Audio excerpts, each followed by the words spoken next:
In the annals of school shootings, few incidents have left as profound a scar on our collective consciousness as the tragic events that unfolded at Stoneman Douglas High School in Parkland, Florida. Among the grim aftermath emerged one name that would forever be etched in ill fame: Nicholas Cruz. Following the massacre that claimed 17 innocent lives with 14 wounded, Cruz was apprehended and brought to the solemn halls of the Broward County Courthouse. A gripping, relentless interrogation ensued that lasted a staggering 10 hours. During this time, the depths of Cruz's disturbed psyche were laid bare as his sinister intentions came to light. Let me do this. You want cold water? You don't know if you want cold water? It was hot out there. I know I'm going to get a cold water, so if I come back with a cold water, I don't deserve it. whether you deserve it or not, do you want a cold water? Thank you. Well, thank you. Well, I'm going to bring in two, because I want one. It was hot, and if you decide you want to have it, that's fine. But, again, I want you to understand, I'm the last guy you're going to have to talk to.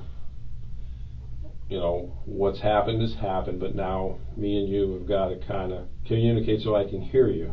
And again, I'm going to ask you, things about background and then, things about what happened. Okay, but you gotta relax, and I'll bring you in some water. You sure you don't want something to eat? Okay. The initial 2 minutes of the interrogation carried immense significance. The detective had to present himself as an ally, creating an atmosphere of trust without intimidating or scaring Cruz into silence.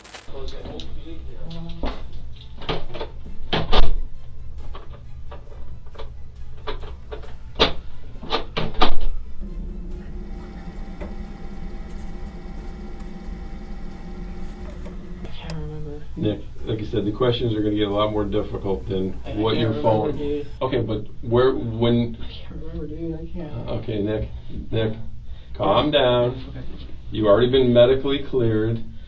I know what's going to be talked about is difficult, but again, you don't remember your phone number.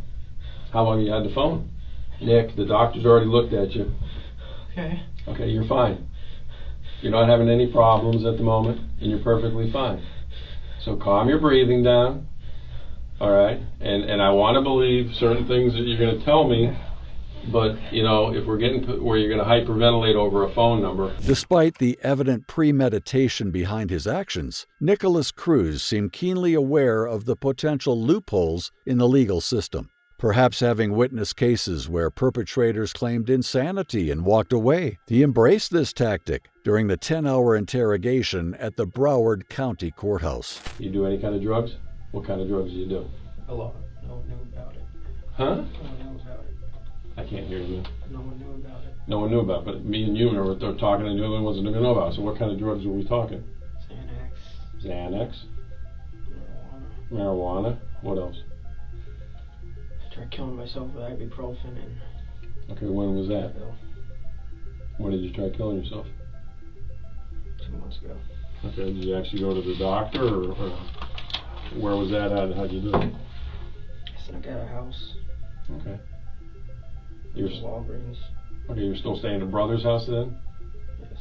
Okay. You snuck out the house, you went to Walgreens, what happened? Bought ibuprofen. Okay. Went back. Took it. Drank a lot of water. Okay. Went to bed. Okay. How many did you take? All of it almost. What now? I don't know how many pills. I just took a bunch. Okay, a bunch. Alright, you went back to bed, you drank some water, what happened there? Stomach started feeling bad. Right. I went to the bathroom. Okay. And you never had to go to the doctor, the emergency room, or anything like that? Is that the only time you ever tried to kill yourself? No. Okay, what other time did you try to kill yourself? I tried, what was it called? I drank a lot. Drinking too much alcohol, I guess. Is that what you're talking about? Yeah. Alcohol poisoning? When was that? A couple years back. A couple of years ago? So it was before your mom passed? Yes. The ibuprofen was after your mom passed? Yes. Okay. Did you ever end up at the doctor with the alcohol poisoning? No. What'd you do on that one? How'd you try to do that? Slept it out. You slept it out? How much did you drink? Vodka. The detective's ability to see through Cruz's lies became evident as he expertly dissected the suspect's falsehoods. Cruz's charade of false insanity only served to incriminate himself further. It was a stark reminder of the consequences that arise when a suspect killer feigns madness. So why did they interrogate him if his guilt was already established? The answer lay in uncovering the motive behind his heinous act. In the midst of the turmoil, this was an opportune moment to extract as much information from Cruz as possible before he fully comprehended the gravity of his situation. You go to the hospital, the doctors clear you, and you're talking about demons. What are the demons?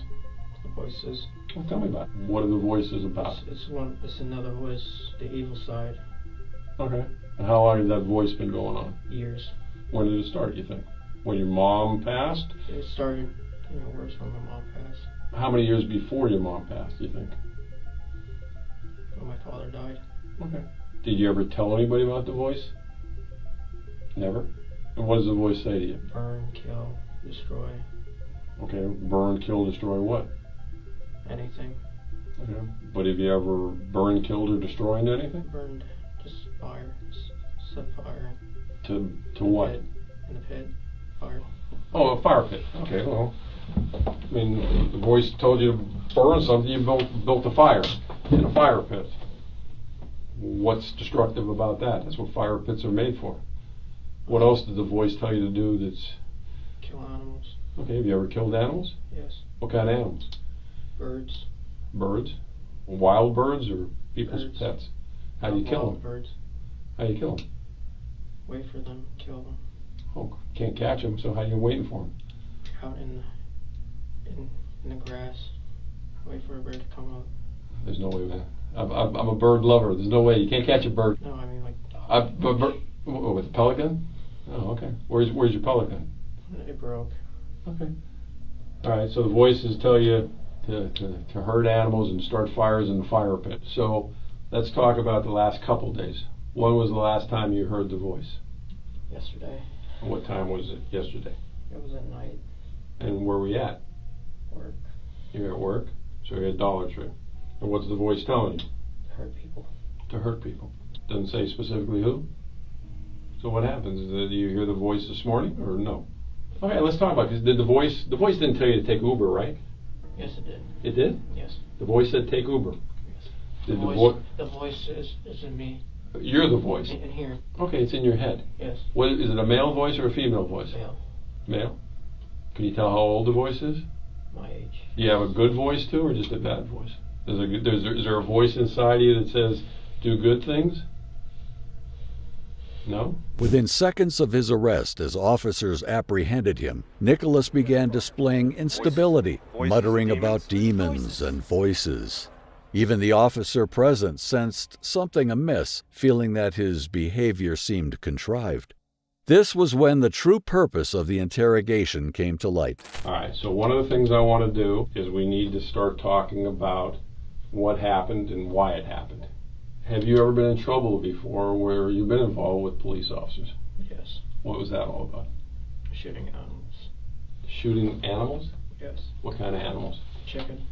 And what city was that in? Parkland. You get arrested for it, or they take you home? What happened? They came to the door.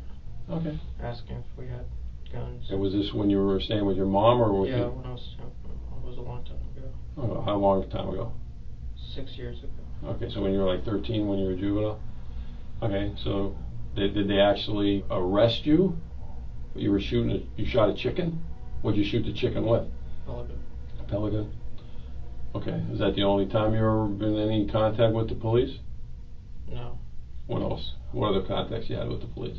But I can't know what happened from your point of view until you tell me. You want to keep saying to me, I don't deserve it. So to me, that means you have some form of remorse. You know, you can't change what happened. I can't change it either. I wasn't up there with you, and I wish I could change it, but I can't. But the thing about I don't deserve it is to start off telling me what happened, and then we talk about why it happened, and then we go from there to try to understand why it happened. Now, when you say I can't remember, for you not to believe you deserve it You remember. You wouldn't say that if you didn't remember what happened. Okay. So come on. All we got to do is start off. Can't be. You held down a job for 2 years. If you were doing things bad, you wouldn't be able to hold the job down for 2 years, right? It's me and then my bad side. I understand. Everybody's got a quote good and bad side. There's a voice. The voice isn't here, and that is me. Just regular me. Just trying to. When you say it's a voice, it's you. It's all you. What do you The mean? voice is you as well. The voice didn't force you to do anything, right? No, the voice it's two voices. Huh? There's one half that's the good and then the bad. Yeah. Well, the voice tells me to go to lunch and not pay for my meal, but I pay for my meal because I know that's the right thing to do, right? But the bad side is you as well. Everybody's got a good and a bad side. The goal now shifted to preventing Nicholas from evading the consequences of his actions by claiming insanity. The detective meticulously crafted a series of precisely designed questions that aimed to elicit his answers and analyze his mannerisms and thought patterns, explicitly targeting the day of the incident before outside influences such as lawyers and psychologists could shape his narrative. As the investigation went on, it became chillingly evident that Cruz had not stumbled into this heinous act haphazardly.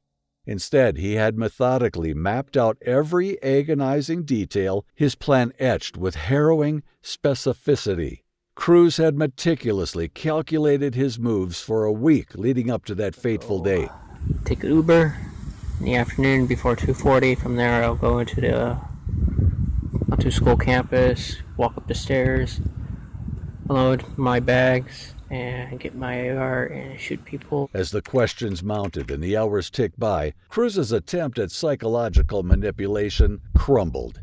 The detective's unwavering determination to unearth the truth pierced through Cruz's facade, exposing the depth of his malevolence. The moment the detective left the room, Nicholas Cruz's demeanor swiftly transformed. His next actions spoke volumes about his state of mind.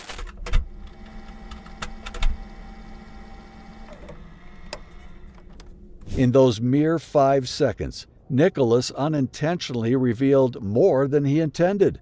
His demeanor shifted from a smirk to a frown, even shedding tears as he stared into the camera. This sudden change exposed a stark contrast between his true self and the persona he was attempting to project. He derived a twisted sense of pleasure from reimagining the attack before hastily concealing it upon noticing the camera's presence.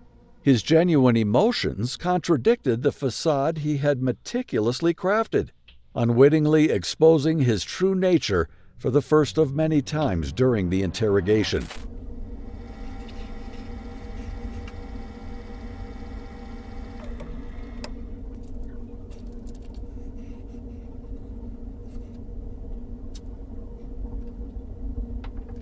All right. If they're not bleeding anymore and you want them off, we can pull them off. I'll get you a garbage can. You want them off? Throw them on the floor in the corner. All right.